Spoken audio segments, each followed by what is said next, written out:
الرحیم۔ رمضان المبارک کی آمد ہے۔ اسلامی تقویم کے اعتبار سے یہ 9واں مہینہ بنتا ہے۔ بڑی برکتوں اور عزتوں کا حامل یہ مہینہ ہم پہ طلوع ہونے والا ہے۔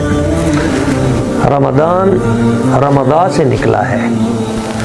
ایک معنی اس کا یہ ہے موسم بہار کی پہلی بارش، اور رمضان کا دوسرا معنی یہ ہے نہایت شدت، گرمی کی نہایت شدت جس سے دھاتیں پگھل جاتی ہیں۔ سونا جس کو گرم کیا جاتا ہے تو کھوٹ الگ ہو جاتی ہے، اسی طرح رمضان المبارک میں جس وقت روزے رکھے جاتے ہیں تو وجود انسانی سے کھوٹ نکل جاتی ہے اور انسان کا وجود بھی پاک ہو جاتا ہے۔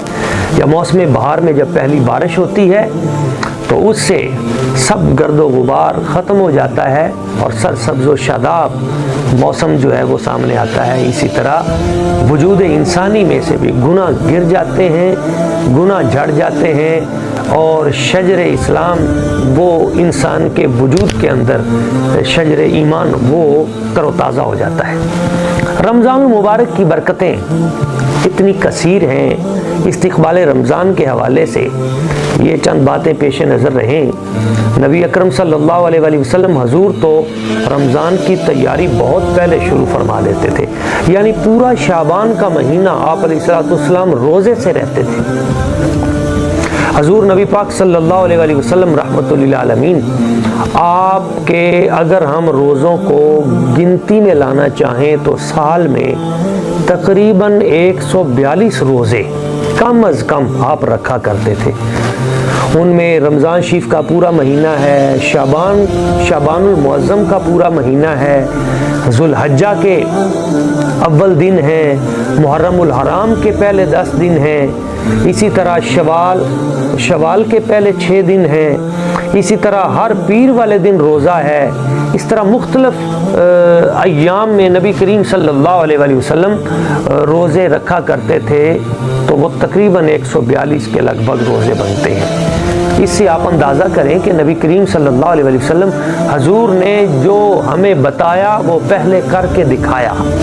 ہمیں فرمایا نماز پڑھو 5 ٹائم 5 وقت، تو خود 6 وقت جو ہے تہجد کی بھی 7 فرض کی صورت میں پڑھ کے دکھائی، اور 7 چاشت، توابین اور اشراق اور دیگر نوافل۔ تو رمضان المبارک میں ہمیں پہلے سے کوشش کرنی چاہیے کہ ہم تیاری کریں۔ کس طرح تیاری کرنی ہے؟ اس کے لیے ضروری ہے کہ ہم اپنے گھروں میں باقاعدہ اعلان کریں کہ رمضان آ رہا ہے، مہمان آ رہا ہے۔ جیسے مہمان آتا ہے نا تو ہم پہلے سے تیاری کرتے ہیں، اہتمام کرتے ہیں، ایسے اپنے گھروں کو صاف کریں، قرآن مجید فرقان حمید کا ذوق پیدا کریں، اور موبائل سکرین ہو یا ٹی وی سکرین اس کو کم سے کم وقت دیں، اور کوشش کریں کہ روزے کے اوقات میں تو بالکل اس سے اجتناب ہی کیا جائے تو زیادہ بہتر ہے۔ اسی طرح گھروں میں تصاویر اگر ہیں تو ان کو ہٹا دیا جائے۔ بچوں کو بھی روزے کے ساتھ روزے کا شوق بچوں کے دلوں میں بھی پیدا کیا جائے۔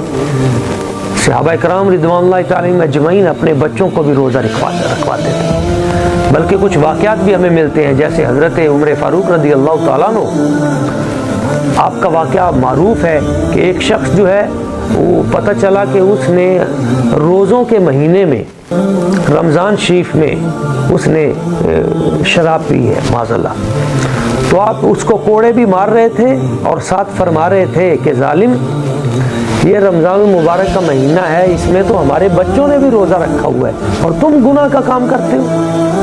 اسی طرح حضرت ربی بنت معوذ رضی اللہ تعالی عنہ آپ بیان کرتی ہیں کہ عاشورہ کے دن سرکار صلی اللہ علیہ وسلم نے ایک دن پہلے اعلان کروایا تھا کہ صبح روزہ رکھنا ہے، تو ہم نے بچوں کا بھی روزہ رکھوایا، اور پھر رمضان شریف آتا تھا تو بچوں کا بھی روزہ رکھواتے تھے، اور جب دوپہر کے بعد کچھ ان کو بھوک لگتی تھی تو ہم روئی کے گالوں کے کھلونے بنا کر بچوں کو کھلاتے تھے تاکہ ان کی توجہ اس طرف ہو جائے، اور اس طرح پھر ہم روزے تک افطاری تک ان کو لے جاتے تھے۔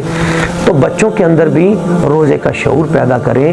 اگر زیادہ چھوٹے بچے ان کو روزہ نہ بھی رکھوائیں تو سحری میں ان کو اٹھائیں ضرور, افطاری میں ان کو ساتھ ضرور بٹھائیں, تاکہ ان کو پتہ چلے کہ ہم مسلمان ہیں, اقدار اسلامیہ کیا ہیں, اور ہمارے ماں باپ, ہمارے بزرگ وہ رمضان المبارک کے مہینے میں روزہ کیسے رکھا کرتے تھے. ابھی سے ان کی گھٹی میں رمضان المبارک کی عزت, احترام, وقار اور روزہ یہ ان کے دل میں ڈال دیں, اور پھر تراویح میں ان کو ساتھ لے کے جائیں. قرآن مجید کا شغف ان کے دلوں میں ڈالیں, قرآن مجید خود بھی پڑھنے کا ذوق پیدا کریں, سیکھنے کا ذوق پیدا کریں. یہ مختصر سے دن ہوتے ہیں تو کوشش کریں زیادہ سے زیادہ ہم ان دنوں سے فائدہ اٹھا سکیں اور ان کی برکتیں سمیٹ سکیں.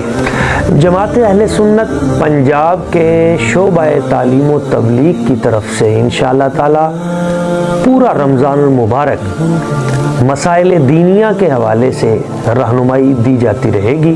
آپ ہمارے ساتھ جڑے رہیے گا.